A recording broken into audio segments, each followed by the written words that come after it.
Well, Congressman Carter, thank you so much for your time this afternoon. We're glad to have you here in the city, and I know there's a lot happening in Washington, so I want to get right to it in terms of a couple of questions that I have for you. And the first question is related to the debt ceiling. Of course, we've avoided another disaster economically here in this country with the Senate passing a bill just a few hours ago, in fact, to raise the debt ceiling until December. But there's still so much work to do. I'm just wondering from you how you will vote, because obviously people are concerned. Sure they are, and I'm going to be voting no, and I hope that all my Republican colleagues in the House will vote no, and let me explain why. First of all, ever since the Democrats have been in party, they have been spending endlessly, and it's out of control. I mean, in January, or I should say in March of this year, they spent $1.9 trillion on the pandemic. Even though there was $1 trillion still left of pandemic money there, they still added $1.9 trillion. Now they're proposing to spend $3.5 trillion, which really is $5 trillion in reality, and they're wanting to spend that. Well, they did both of those without a single Republican vote. Now, if they can do both, if they can spend that much money without a single Republican vote, then they can raise the debt ceiling without a single Republican vote. And I'm not going to be part of allowing this to happen. We have got to get control of our finances in Washington, D.C. This is financial insanity. We've got to cut up the credit cards. We've got to stop printing money. We've got to stop with inflation. Inflation is out of control right now. We've got to stop saddling our children and our grandchildren with debt. This is something that's just got to be taken care of. Well, you speak of inflation. People obviously are also concerned about their retirement accounts. They're concerned about paying for college. And there are just a number of issues that we could talk about here today. So we'll pass that and talk now about this letter that you and your Republican colleagues sent to the U.S. Secretary of Education recently opposing a federally mandated vaccine for schools. What is it about a mandate that doesn't sit well with you? Well, first of all, I'm a strong advocate for the vaccine. I went through the clinical trials myself. I wanted to set a good example as a member of Congress, as a pharmacist, a healthcare professional, a member of the Doctors Caucus, and I did that. I went through the clinical trials. I've had the booster myself. I think the vaccine is safe and effective, and I encourage everyone to get the vaccine. However, it should not be mandated. Whether you get a vaccine or not is between you and your doctor, between you and your pharmacist, between you and your family, not between you and the government. Joe Biden doesn't know what's best for your health care. That's a decision that needs to be made by your health care professional and yourself. You need to make that decision. I hope people will do it.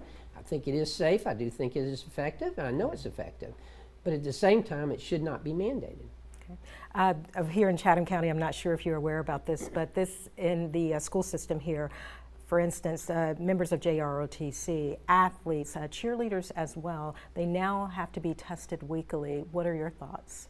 Well, certainly the testing is different from mandating a vaccine, and completely different. The testing, okay, I understand the testing, and certainly taking precautions, that's important. But at the same time, mandating that someone have something injected into their body against their will. I met with some employees of a large company here in the Savannah area in our district today, and you know, they're faced with the situation of either having to get the vaccine, having it been mandated to them, or losing their job. I mean, let's think about it. 6 months ago, we were calling healthcare workers our heroes. Now we're telling them that they're going to get fired if they don't get the vaccine. That's just ridiculous. Well, let's talk about the prisons here in Georgia. So the U.S. Justice Department is investigating prisons in Georgia along with several other states. I just wonder if you're aware of this, and what in your mind does this say about Georgia? Well, I'm not as familiar with it as I will be, but because it's just come out. But you know, certainly it's always been a concern, and we always need to make sure that we're doing the best. And we're all concerned about recidivism. We're all concerned about helping people do the right thing and having a fresh start. As far as the prison system in the state of Georgia goes, you know, I was actually chair when I was in the state senate of the state properties, and that included our prisons. So I'm very familiar with it, and I know it is a challenge, but at the same time, it's something that we in the state of Georgia have to take very seriously and make sure we're doing everything that we can. Now let's talk about Herschel Walker. Herschel Walker has said that he intends to run for Senate, and I'm just wondering if you will support him. There's been a lot of talk. There are reports out there that he has not lived in Georgia for many years. Will you support him? Absolutely. I've already endorsed him. In fact, I endorsed him the day that he announced. I'm going to be his fullback. Listen, Herschel Walker is a great Georgian, a great American. He has lived the American dream just like I have.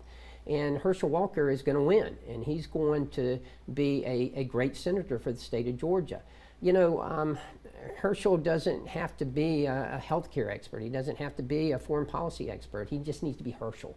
And Herschel Walker is he's common sense. He is a great person and a God-fearing man. And I think he's going to serve the citizens of Georgia quite well.